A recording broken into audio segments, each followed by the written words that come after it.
Salut les passionnés d'électronique et de bricolage. Aujourd'hui, préparez-vous à plonger dans un monde où la technologie rencontre le quotidien. Vous êtes-vous déjà demandé comment surveiller l'humidité et la température de votre environnement avec une précision étonnante? Que vous soyez un débutant curieux ou un expert en quête de nouveaux défis, cette vidéo est faite pour vous. Nous allons explorer ensemble le capteur d'humidité et de température DHT22 couplé avec un Arduino. Imaginez pouvoir suivre en temps réel les conditions environnementales de votre maison, de votre serre ou même de votre cave à vin. Fascinant, non? Mais ce n'est pas tout.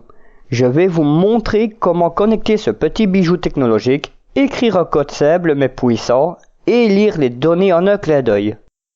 Et le meilleur dans tout ça, c'est incroyablement amusant et satisfaisant.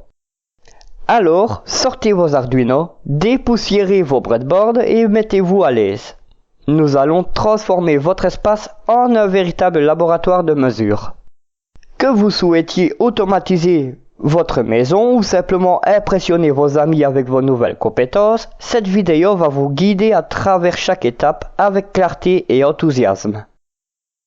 Préparez-vous à devenir le maître de l'humidité et de la température. Mais avant de commencer, n'oubliez pas de vous abonner à la chaîne et d'activer la cloche pour ne rien manquer de mes prochaines vidéos. Allez, c'est parti pour une aventure high-tech captivante.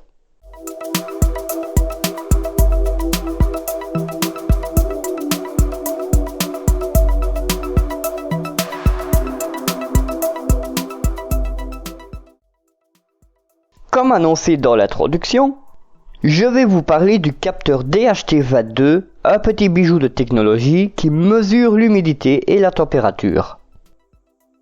C'est un capteur très populaire dans les projets faits maison et les applications de surveillance environnementale. Alors, qu'est-ce qui rend le DHT22 si intéressant? Pour commencer, il peut mesurer une plage de température allant de moins 40 degrés Celsius à 80 degrés Celsius et une plage d'humidité de 0% à 100%. En termes de précision, il est plutôt bon avec plus ou moins 0,5 degrés pour la température et plus ou moins 1% pour l'humidité. Sa résolution est aussi assez fine avec 16 bits pour les deux mesures. Ce qui est génial, c'est qu'il ne consomme presque rien. Seulement 300 microampères en mesure et 60 microampères en veille. Maintenant, parlons des broches du DHT22. Il en a 4. La première broche est pour l'alimentation, qu'on appelle VCC, et elle peut être connectée à une tension allant de 3,5 volts à 5,5 volts. La deuxième broche, c'est la sortie des données. C'est par là que le capteur envoie les informations de température et d'humidité. La troisième broche est marquée NC, ce qui signifie No Connection, donc on ne l'utilise pas. Enfin, la quatrième broche, c'est la masse. Le DHT22 est utilisé dans de nombreuses applications. Par exemple, on peut l'intégrer dans une station météorologique locale pour suivre les conditions atmosphériques. Il est aussi très utile dans les systèmes de climatisation pour contrôler l'environnement intérieur. En agriculture de précision, ce capteur aide à surveiller les conditions de croissance des plantes. Et bien sûr, il est parfait pour tous les projets maison où on veut suivre l'humidité et la température. En somme, le DHT22 est un capteur polyvalent et précis, facile à intégrer dans différents projets grâce à ses caractéristiques techniques et ses applications variées. Voici une présentation de la platine avec le montage du DHT22 et de l'Arduino implanté dessus. Nous avons ici notre montage prêt à l'emploi, installé sur un breadboard pour plus de commodité et de modularité. Au cœur de ce projet se trouve le capteur DHT22 qui mesure l'humidité et la température de l'environnement. Ce capteur est solidement monté sur la breadboard aux côtés de notre Arduino Uno qui sert de contrôleur principal. La breadboard permet une organisation propre et efficace des composants avec des fils soigneusement positionnés pour relier le capteur DHT22 à l'Arduino. La résistance de 10 kΩ indispensable pour stabiliser la sortie des données du capteur est également bien visible sur la platine. Le montage est alimenté par un câble USB connecté à l'Arduino qui fournit non seulement l'énergie nécessaire, mais permet aussi de programmer et de lire les données en temps réel. En résumé, la platine présente un montage propre et bien agencé avec le capteur DHT22 et l'Arduino en parfaite harmonie. Ce setup est idéal pour des projets de surveillance environnementale offrant une mesure précise de l'humidité et de la température. Voyons ensemble chaque partie du code. Dans celui-ci, il y a des nouveautés, mais ne vous inquiétez pas, tout sera expliqué. Voyons déjà les instructions avant le bloc Void Setup. Nous allons commencer par l'inclusion d'une bibliothèque grâce à la directive -include. Celle-ci est utilisée pour inclure des fichiers de bibliothèque dans notre programme. Ici, nous incluons la bibliothèque DHT qui contient toutes les fonctions nécessaires pour utiliser notre capteur DHT22. Cela nous permet d'utiliser des fonctions préconstruites pour lire les données de température et d'humidité sans avoir à écrire tout le code nous-mêmes. L'instruction permettant d'inclure cette bibliothèque est -include dht.h. Pourquoi placer le nom de la bibliothèque entre des chevrons? Lorsqu'on inclut une bibliothèque avec des chevrons comme dht.h, cela indique au compilateur que la bibliothèque est une bibliothèque standard ou de système. Le compilateur va chercher ce fichier dans les répertoires de bibliothèques standards de l'IDE Arduino ou dans des chemins de recherche par défaut configurés pour les bibliothèques du système. Cela inclut les bibliothèques installées via le gestionnaire de bibliothèques de l'IDE Arduino. Ensuite, nous allons définir deux constantes avec la directive -define. DHT-pin définit que le pin de données du capteur est connecté à la broche numérique 2 de l'Arduino. Cela permet de référencer facilement cette broche dans le reste du programme. DHT-type définit le type de capteur DHT que nous utilisons, ici le DHT22. Cela permet à la bibliothèque de savoir comment interpréter les signaux provenant du capteur. Nous créons ensuite un objet DHT de la classe DHT en utilisant les informations de broche et de type de capteur que nous avons définies. Cet objet nous permet d'accéder facilement aux fonctions de la bibliothèque DHT pour lire les données de température et d'humidité. Un objet en programmation orientée objet est une instance d'une classe contenant des variables, soit des attributs, et des fonctions, soit des méthodes. Ici, DHT est un objet de la classe DHT qui représente notre capteur DHT22. Il nous permet d'accéder aux méthodes de cette classe pour lire la température et l'humidité. Ensuite, nous avons la fonction setup.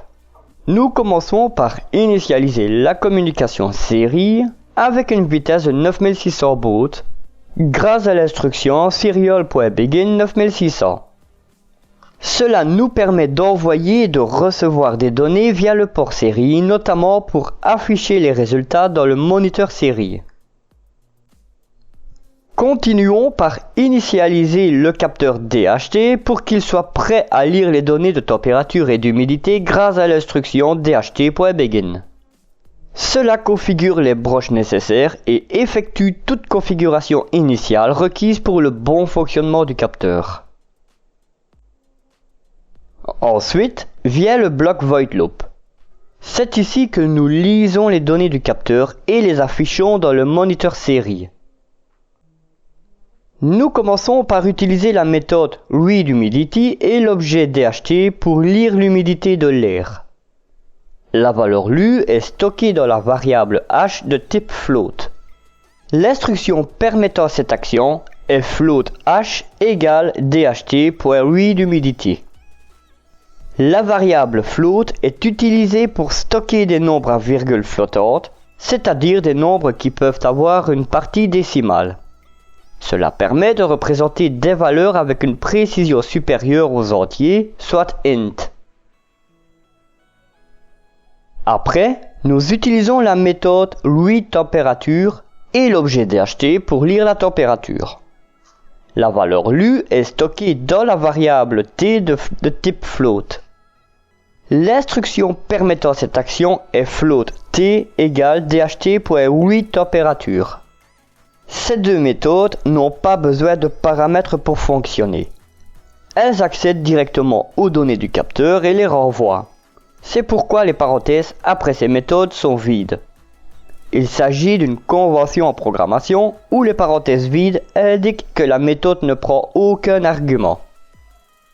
Nous allons ensuite afficher les valeurs lues sur le moniteur série avec les commandes serialprint et serialprintln. Nous commençons par afficher le texte humidité.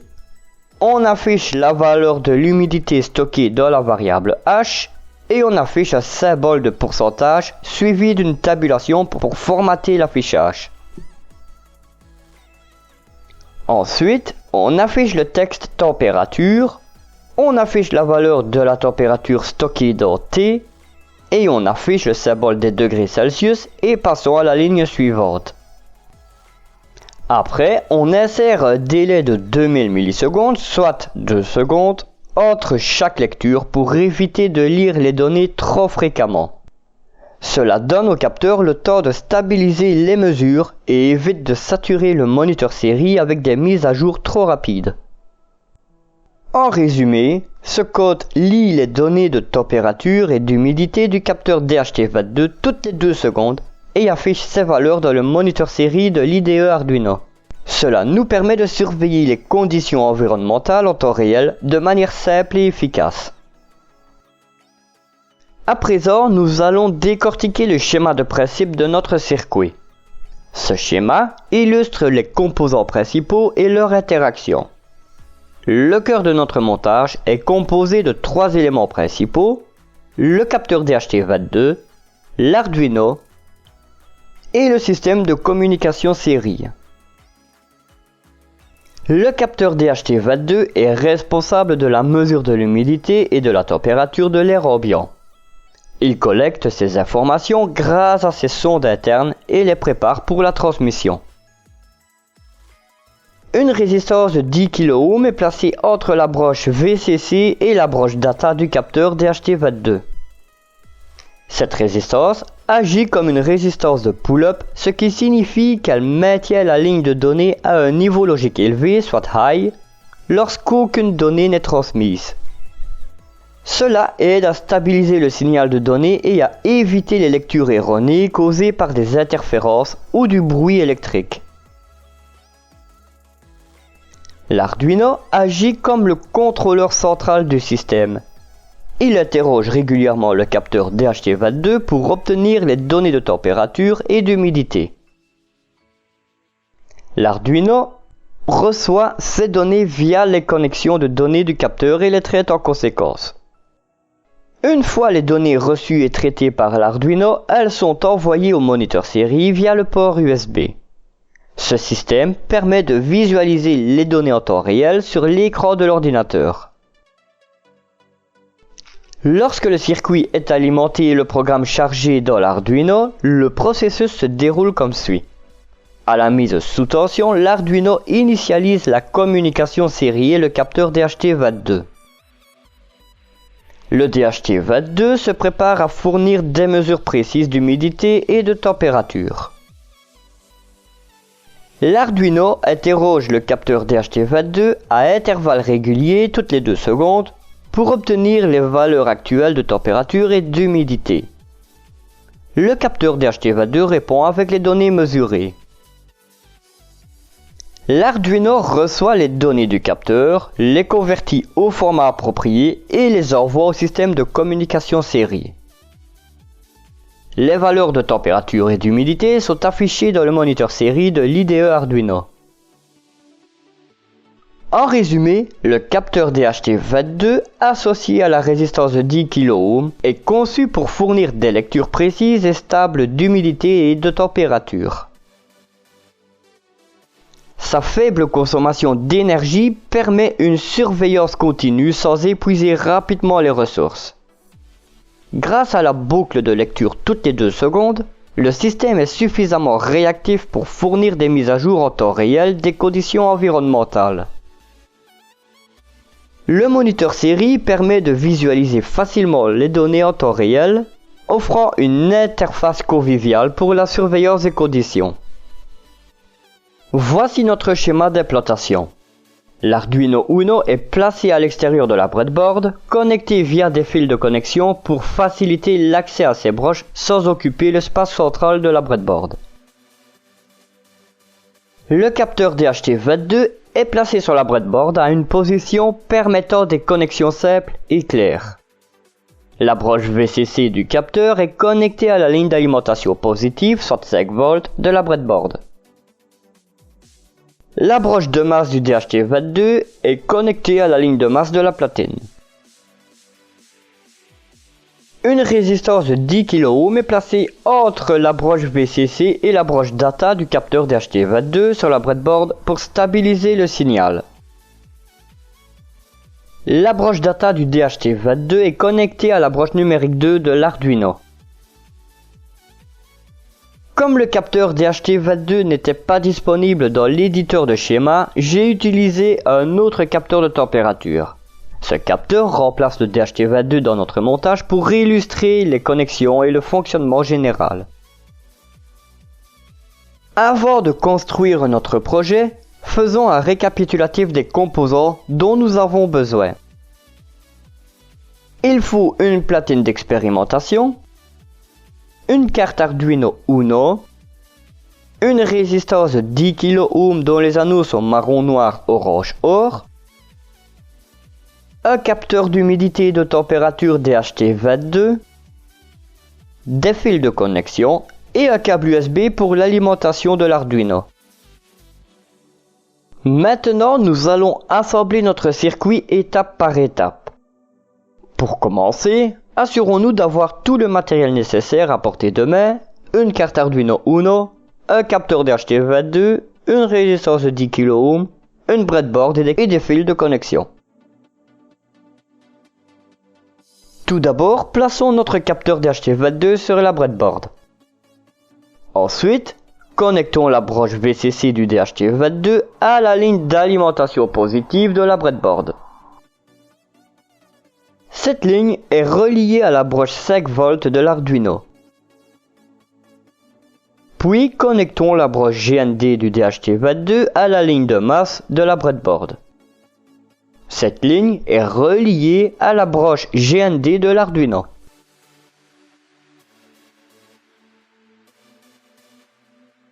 Plaçons une résistance de 10 kΩ entre la broche VCC et la broche data du DHT22 sur la breadboard. Cette résistance de pull-up maintient la ligne de données à un niveau logique élevé, soit high, lorsque le capteur ne transmet pas de données, ce qui stabilise le signal. Connectons la broche data du DHT22 à la broche numérique 2 de l'Arduino. Cette connexion permet à l'Arduino de lire les données envoyées par le capteur. À présent, voici comment nous allons tester notre montage pour nous assurer qu'il fonctionne correctement. Connectons notre carte Arduino à l'ordinateur à l'aide d'un câble USB. Cela fournira l'alimentation nécessaire au circuit et permettra la programmation de l'Arduino. Ouvrons l'IDE Arduino sur notre ordinateur. Chargeons le code que nous avons préparé précédemment. Ce code permettra à l'Arduino de lire les données du capteur DHT22 et de les envoyer au moniteur série. Téléversons le code sur notre carte Arduino en cliquant sur le bouton Téléverser. Une fois le code téléversé, ouvrons le moniteur série dans l'IDE Arduino. Pour ce faire, cliquez sur l'icône Loop ou utilisons le raccourci clavier CTRL plus Shift plus M. Assurons-nous que le débit en baud est réglé sur 9600 baud comme défini dans notre code avec Serial Begin 9600. Sur le moniteur série, nous devrions voir les valeurs d'humidité et de température s'afficher toutes les 2 secondes. Cela indique que le capteur DHT22 fonctionne correctement et que l'Arduino lit et affiche les données comme prévu. Les données affichées, à savoir humidité et température, devraient ressembler à ceci. Pour tester le capteur DHT22 et observer la réaction du circuit face à des changements rapides de température, nous pouvons utiliser un décapeur thermique. Voici comment procéder. Assurons-nous que le décapeur thermique est réglé à une température modérée pour éviter d'endommager le capteur ou les autres composants. Dirigeons le décapeur thermique vers le capteur DHT22 à une distance sécuritaire environ 10 à 15 cm. Appliquons la chaleur pendant quelques secondes. Pendant ce temps, observons les valeurs de température sur le moniteur série. Nous devrions voir une augmentation rapide de la température indiquée par le capteur. Sur le moniteur série, les valeurs de température devraient augmenter en temps réel. Par exemple, comme ce qui est affiché ici. Une fois que nous avons observé une augmentation notable de la température, retirons le décapeur thermique et observons la diminution progressive des valeurs de température sur le moniteur série. Si les valeurs affichées correspondent à des mesures réalistes de notre environnement, alors notre circuit fonctionne correctement. Si nous voyons des valeurs étranges, comme des valeurs nulles ou négatives, vérifions les points suivants. Assurons-nous que toutes les connexions soient bien sécurisées et correctement insérées. Vérifions la polarité des connexions pour éviter tout court-circuit ou mauvais fonctionnement. Confirmons que la résistance de 10 kΩ est correctement placée entre VCC et data du DHT22. Si nous rencontrons des problèmes, voici quelques étapes de dépannage. Premièrement, vérification des connexions. Revérifions toutes les connexions sur la breadboard pour nous assurer qu'elles sont bien faites et qu'il n'y a pas de faux contacts. Ensuite, la vérification du code. Assurons-nous que le code téléversé dans l'Arduino est correct et correspond à ce que nous avons écrit précédemment. Et on fait la vérification du matériel. Si le problème persiste, essayons de remplacer les composants comme les fils de connexion ou la résistance pour voir si cela résout le problème. Voilà, notre projet touche à sa fin et quelle aventure ce fut! Nous avons exploré les méandres de l'Arduino, plongé dans les mystères du capteur DHT22 et mis nos compétences de bricolage à l'épreuve. Nous avons commencé par comprendre chaque ligne de code, décomposant les mystères des directives diez-include et diez-define et des variables float. Ensuite, nous avons levé le voile sur le schéma de principe où chaque composant joue un rôle crucial dans notre quête pour mesurer température et humidité. Ensuite, nous nous sommes attaqués à l'assemblage du circuit. Nous avons soigneusement connecté chaque fil, placé une résistance de 10 kΩ comme un garde-fou électronique et ajusté chaque composant sur notre breadboard comme des architectes de l'ère numérique. L'essai du circuit était notre moment de vérité. En utilisant un décapeur thermique, nous avons fait monter la température et observé notre capteur DHT22 réagir comme un super-héros détectant la chaleur. Sur le moniteur série, les valeurs s'affichaient, prouvant que notre travail minutieux avait porté ses fruits. Enfin, j'ai compilé un lexique de termes techniques à la fin du script qui est accessible dans le dossier Google Drive dont le lien se trouve dans la description pour que personne ne se perde en route et lister des sources fiables pour approfondir chaque concept. En résumé, nous avons non seulement construit un circuit fonctionnel, mais aussi forger une compréhension approfondie de chaque étape du processus. Nous avons navigué dans le monde fascinant de l'électronique avec curiosité et rigueur, et nous avons terminé notre voyage avec une belle satisfaction et une multitude de connaissances pratiques. Merci d'avoir suivi cette aventure technologique avec moi. Si vous avez aimé ce projet, n'oubliez pas de vous abonner à Proto-Électronique pour ne rien manquer des prochaines explorations. Ensemble, nous continuerons à découvrir, apprendre et créer des merveilles technologiques. En attendant, portez-vous bien et je vous dis à bientôt.